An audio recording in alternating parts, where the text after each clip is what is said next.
बहुत समय पहले की बात है। एक छोटे से गांव में दो परिवार रहते थे।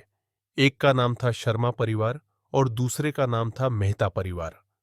दोनों परिवारों के बीच कई वर्षों से झगड़ा चला आ रहा था। उस झगड़े का कारण बहुत पुराना था, जिसे अब कोई याद भी नहीं करता था। लेकिन फिर भी उनकी नफरत बढ़ती गई। गांव के हर व्यक्ति ने उन दोनों परिवारों को लड़ते देखा था, और अब यह लड़ाई पीढ़ियों तक चली आ रही थी। शर्मा और मेहता परिवारों की लड़ाई का प्रभाव पूरे गांव पर पड़ा था। लोग हमेशा तनाव में रहते, सभी को एक दूसरे से डर लगता था कि कहीं ये नफरत किसी बड़ी तबाही में न बदल जाए।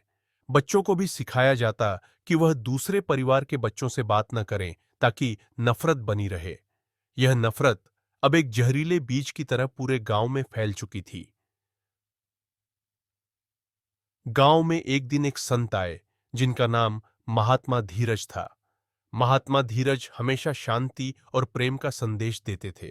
वह गांवों में घूमते और लोगों को प्यार, एकता और भाईचारे का पाठ पढ़ाते थे। उन्होंने जब गांव में देखा कि नफरत ने लोगों के दिलों में जगह बना ली है, तो उन्होंने सोचा कि यहां कुछ करना होगा। महात्मा धीरज ने गांव वालों को एकत्र किया और एक कहानी सुनाई। एक समय की बात है। उन्होंने कहना शुरू किया। एक राजा था, जिसके राज्य में बहुत नफरत फैल चुकी थी। लोग एक दूसरे से लड़ते रहते, और यह नफरत उनके जीवन को दूभर बना रही थी। राजा ने सोचा कि अगर यह नफरत इसी तरह बढ़ती रही, तो उसका राज्य नष्ट हो जाएगा। राजा ने एक बूढ़े संत से पूछा कि वह इस नफरत को कैसे खत्म कर सकता है। संत ने उसे कहा, राजन, नफरत को सिर्फ प्रेम ही मिटा सकता है। जैसे आग को पानी बुझा सकता है, वैसे ही नफरत को प्यार से ही मिटाया जा सकता है। तुम अपने राज्य के लोगों को माफ करना सिखाओ। उन्हें बताओ कि प्रेम ही एकमात्र रास्ता है।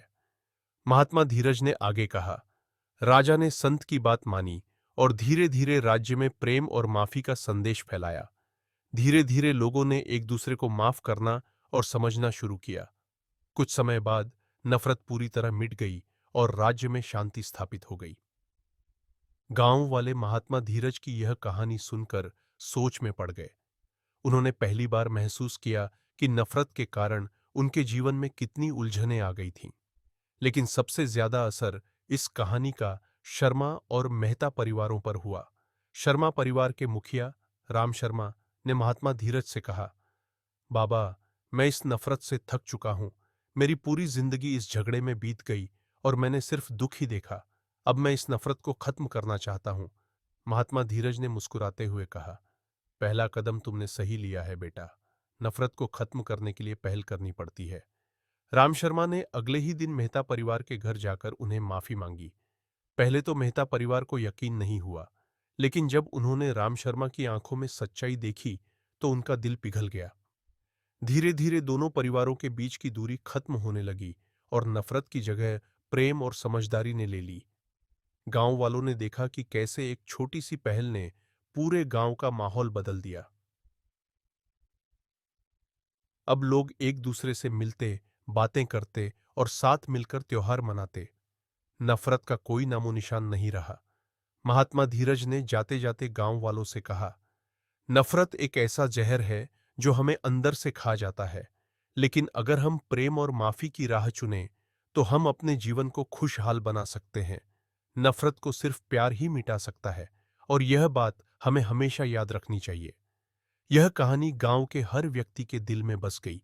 नफरत की जगह अब प्रेम, भाईचारा और शांति ने ले ली थी।